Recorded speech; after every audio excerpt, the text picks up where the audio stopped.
Brie, was het niet ek of was het nogals moeilijk? Het was. Nee, die een wat vir my soos literally pathetic was hierdie ene. Dit was alright geweest, ek het verwag het gaan makliker wees. En hierdie ene, soos maar sien dis moeilik nou want ek het hierdie bylaai nie, so ek het hierdie actual map om vir jou te kan wys nie, maar soos Eerste een het almal kan daarmee saamstem, is baie lekker geskryf vir eerste een. Het veel moeite gehad om te dink ook nou nie. Tweede frase was nou ook soms sê baie moeiliker. letterlik alles wat hierso staan draai links, links, alles is opposite. Dis regs, dis supposed om regs te wees, Maar die tweede vraagstel, dit het sy challenges gehad dan.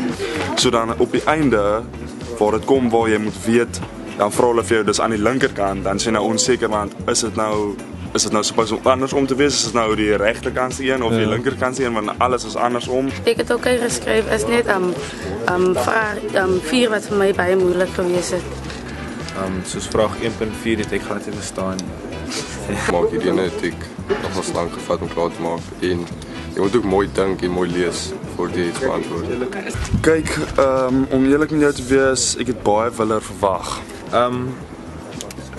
Hulle het veel Moeilijker als wat ik gedink het, ik moest een beetje harder gedink het. Dit was 'n challenge en ek het eintlik geniet om die vraestel te skryf.